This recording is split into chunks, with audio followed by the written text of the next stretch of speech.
Have you ever had a coworker who just wouldn't leave you alone? Someone who made your life a living nightmare over something completely personal. Well, buckle up, because what happened between me and my coworker Jill is the absolute definition of instant karma. This story involves workplace harassment, a devastating medical crisis, and the most satisfying firing I have ever witnessed in my entire life. And trust me when I say this, Jill absolutely had it coming. But before we get to the sweet revenge, before we get to the part where justice is finally served, we need to go back in time. We need to go back 4 years. Back to when my entire world fell apart. Back to the moment that changed everything. 4 years ago, when I was just 24 years old, barely starting my adult life, my mother died of breast cancer. It was absolutely devastating. It was one of the worst experiences of my entire life. Watching cancer slowly destroy someone you love, watching them waste away, is something I genuinely wouldn't wish on my worst enemy. It's a pain that never really goes away. But here's the thing that made it even worse. It wasn't just my mom. Both of my grandmothers, on both sides of my family, had also died from breast cancer. So this disease had already taken 3 of the most important women in my life. So when my mom passed away, my doctor strongly recommended that I see a specialist for a comprehensive screening.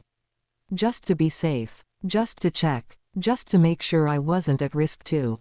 I went to the appointment, not really thinking much would come of it. I mean, I was only 24. I thought I was too young for this. But the results came back, and my absolute worst fears were confirmed. The specialist found cells in one of my breasts that could potentially turn cancerous at literally any moment. The doctor told me the risk was extremely high, dangerously high, because of my extensive family history. I remember sitting in that office, feeling like the walls were closing in on me. Like history was about to repeat itself all over again. The specialist gave me 3 options, and I had to make one of the biggest decisions of my life. Option 1. I could have regular screenings every 3 to 4 months, just monitoring the situation until the cells actually did turn cancerous. But here's the catch that made this option terrifying. The cells might never turn cancerous. They might just sit there forever. So I would be living in constant fear, constant anxiety, getting screened over and over again, never knowing if today would be the day I'd get bad news. Never knowing if this screening would be the one where they tell me I have cancer. Option 2. A single mastectomy on just the affected breast. They would remove that one breast entirely, cutting out the dangerous cells. But I would still need to keep monitoring the other breast with regular checkups, because the risk would still be there on the other side. Or option 3. A bilateral mastectomy. They would remove all of my breast tissue from both breasts, essentially eliminating the risk entirely. Completely. No more cells, no more risk, no more constant fear. After watching what cancer did to my mom, after watching what it did to both of my grandmothers, after seeing them suffer, I didn't even hesitate. I didn't need time to think about it. I chose the bilateral mastectomy immediately. I wanted that risk completely gone. I wanted to never have to worry about this again. The surgery was scheduled. It happened. They removed all of my breast tissue from both sides. And when I woke up, I thought, okay. I'm safe now. The nightmare is finally over. I can move on with my life. But I was so wrong. The nightmare was actually just beginning. The doctors had warned me about scarring before the surgery. They told me to expect some scarring. But they said it should be fairly minor. Just a couple of small lines, maybe some slight discoloration. Nothing too serious. Nothing that would really affect my life. They made it sound like it wouldn't be a big deal at all. They were completely wrong. When the bandages finally came off, when I saw myself for the first time after the surgery, I was horrified. I was left with 2 massive, jagged, ugly scars across my chest. Each scar was about 1 inch long and half an inch wide. They were bright pink, almost red. They were raised, you could feel them if you touched them. They were jagged, not clean surgical lines. They were absolutely hideous. I couldn't look at myself. I literally could not look down at my own body without feeling sick. I'm not exaggerating even a little bit when I say this sent me into a severe, clinical depression. The kind of depression where you can't function. I completely stopped leaving my apartment. I didn't go out. I didn't see friends. I called in sick to work constantly. I threw out every single mirror in my apartment because I couldn't stand seeing my own reflection. I couldn't stand seeing what had been done to me. There were days, many days, where I would get physically sick, actually nauseous, just from looking down at my own chest. From seeing those scars. From being reminded of what I'd lost. I felt broken. I felt deformed. I felt like I wasn't even myself anymore. Like I had lost a fundamental part of who I was. I felt like I would never be able to look at myself the same way again. Like I would never feel normal again. Eventually, after months of this, after my life had completely fallen apart, I finally went to see a therapist. I knew I needed help. I couldn't live like this anymore. And to their credit, my therapist tried absolutely everything. We tried cognitive behavioral therapy. We tried acceptance techniques. We tried mindfulness. We tried exposure therapy. We tried medication. You name it, we tried it. But nothing worked. Nothing helped. I just couldn't get past it. I couldn't accept what had happened to my body. Finally, after months of therapy with no progress, my therapist did something they said they would never normally do. Something they told me they had never suggested to any other patient before. They referred me to a plastic surgeon. I went to the consultation, not really knowing what to expect. The plastic surgeon examined my scars and gave me 3 options for dealing with them. Option 1. Scar reduction cream. Basically just a topical treatment that might reduce the appearance over time. Option 2. Laser treatment. This could potentially reduce the scars significantly, but it was extremely expensive, thousands of dollars, and there was a risk it might not work or might even make the scarring worse. Or option 3. Breast implants. The surgeon explained that implants would completely cover the scars, hide them entirely, and restore the appearance of my chest to something closer to what it had been before. I tried the cream first. I used it religiously for 2 months. It did absolutely nothing. The scars looked exactly the same. The laser treatment was too expensive and too risky. I couldn't afford it, and I couldn't handle the possibility of making things worse. So I went with the implants. My natural chest before the mastectomy had been an F cup, which was honestly pretty large and sometimes uncomfortable. So I went with a DD cup instead. Something a bit smaller, something more comfortable, something that felt more manageable. And honestly, it completely changed my life. Suddenly, I could look at myself again. The scars were hidden. They were still there, obviously, I could feel them if I touched my chest. But I couldn't see them anymore. And that made all the difference in the world. I could look at myself in the mirror again without crying. Without feeling sick. Without wanting to hide. My confidence came back. Slowly at first, but it came back. My mental health improved dramatically. I started going out again. I started seeing friends again.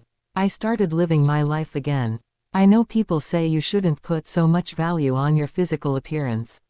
I know people say looks don't matter. But these weren't just scars to me. They weren't just marks on my skin. They were a constant, daily reminder of trauma, of loss, of fear, of everything I had been through. And covering them, hiding them, gave me my life back. It gave me myself back. So fast forward to the present day. I'm 28 years old now. I'm working in an office, a pretty standard corporate job. I'm doing so much better mentally and emotionally. I've moved on from everything that happened. I'm happy. And that's where Jill enters the picture. That's where everything goes wrong all over again. Jill was a coworker in my office. We weren't friends, but we weren't enemies either. We just existed in the same space. We were polite to each other. We said hello in the mornings. That was about it. I didn't think much about her at all. One day, a completely normal day, I was planning a vacation with an old friend. Someone I'd known since before my surgery, before everything happened. We were at work, on our lunch break, talking about booking flights.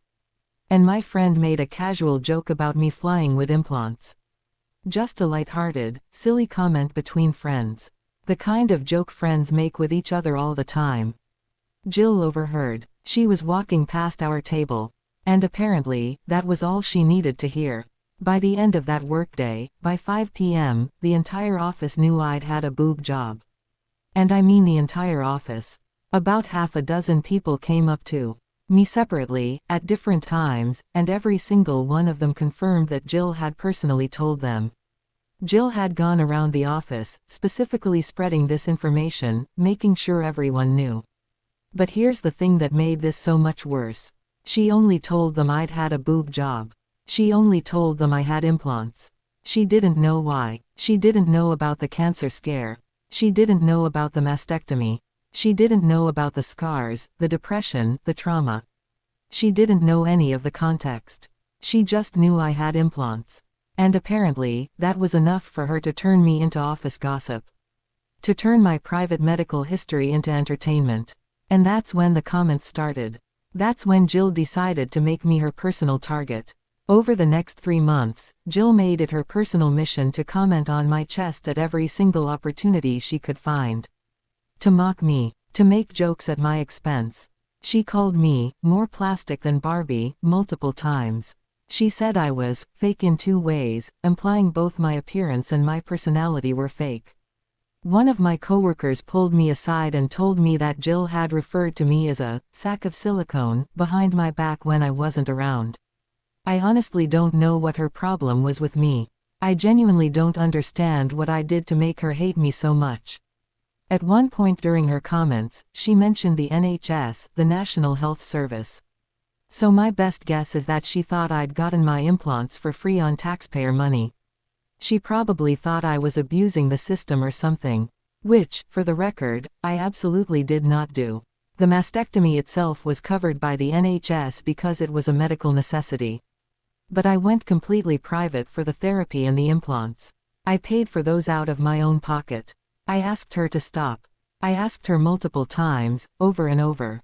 I tried to be polite about it at first. I would pull her aside and say, "Hey, could you please stop making comments about my appearance? It makes me uncomfortable." But every single time I confronted her about it, it was in places without security cameras. In the elevator. In the women's bathroom. In the parking lot. Places where it was just her word against mine. And Jill would just smile at me. Just shrug. Act like she had no idea what I was talking about. And then she would keep doing it anyway. It wasn't every single day, to be fair. But I heard at least 3 comments per week, minimum. For 3 months straight. That's at least 36 separate incidents of harassment. And then finally, after 3 months of this, came the breaking point. The moment where everything exploded. One day, just a regular Tuesday, I was having lunch in the break room with Jill and a few other coworkers. We were talking about something completely random and unrelated.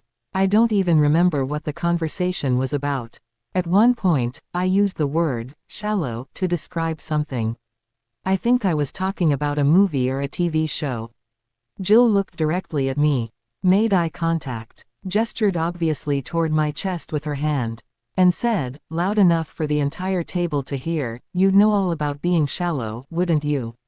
And I snapped. I completely lost it. 3 months of built-up anger and frustration came pouring out all at once.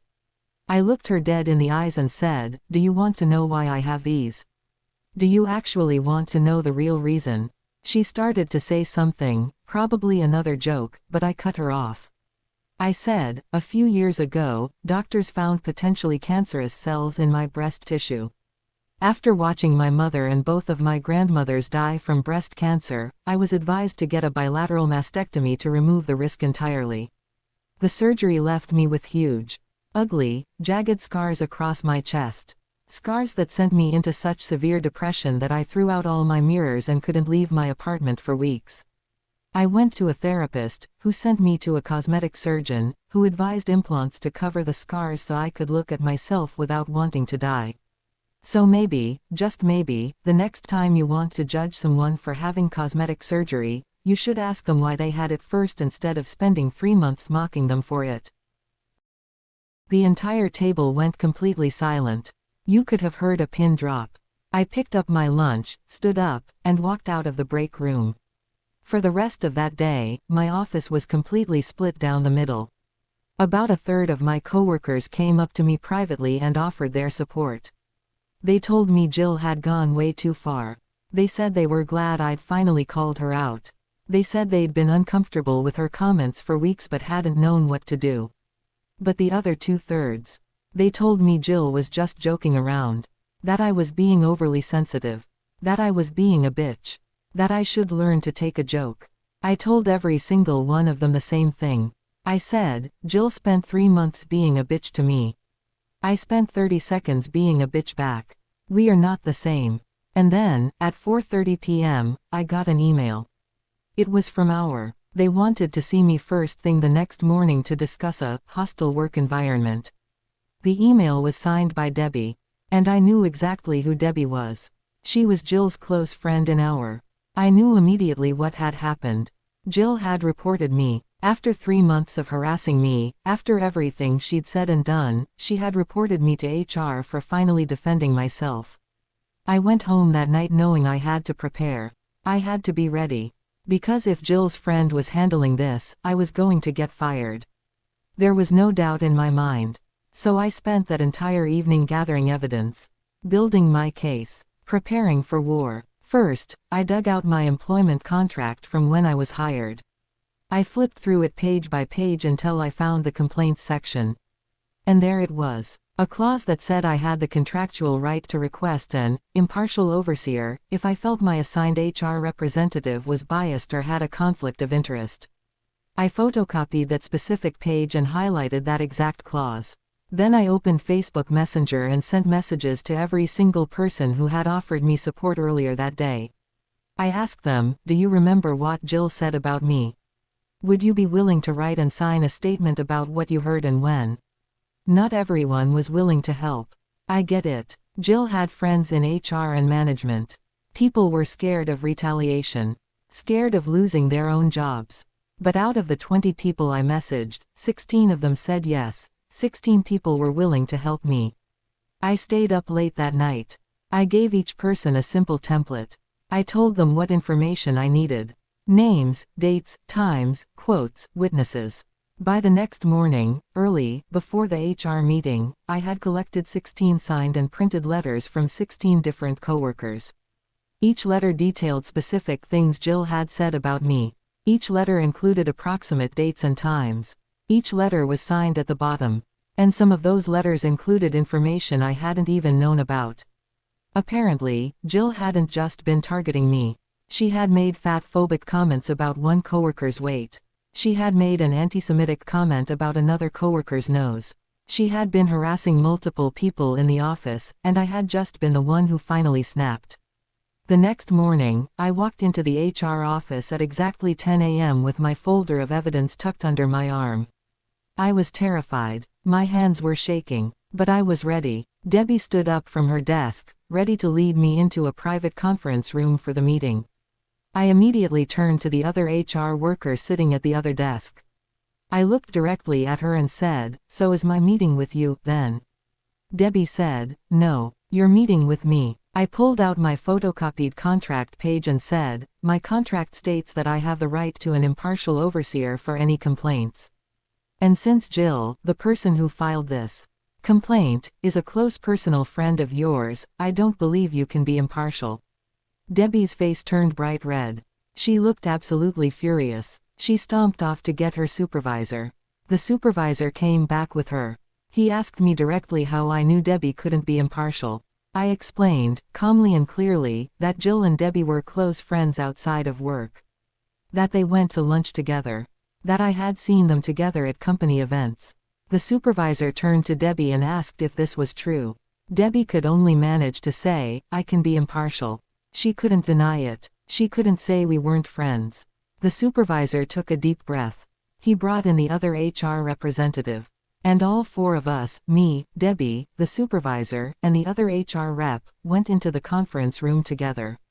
Debbie looked absolutely murderous the entire time. She had clearly expected this to be quick and easy. She had clearly expected to fire me on the spot and be done with it. The meeting took over half an hour. They asked me question after question after question. The same questions over and over, just phrased slightly differently each time. They asked why I thought Jill had reported me.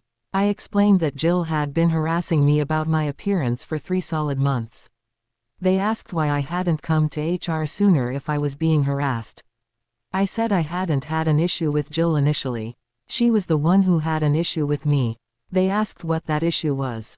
I explained my entire medical history. The cancer scare, the family history, the mastectomy, the scars, the depression, the therapy, the implants, all of it. I laid it all out. And then I pulled out my folder.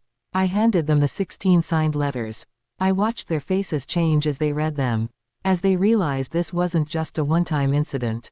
As they realized Jill had been systematically harassing multiple people for months. They asked about the lunchroom incident specifically. I gave them the exact time it happened. I gave them a list of 6 names of people who were sitting at that table. I reminded them that there are security cameras in the lunchroom that would have recorded the entire conversation. They asked if Jill had been aware of my medical history. I said no, because it was none of her business. Because I shouldn't have to justify my private medical decisions to a coworker just to avoid harassment. The supervisor finally stood up.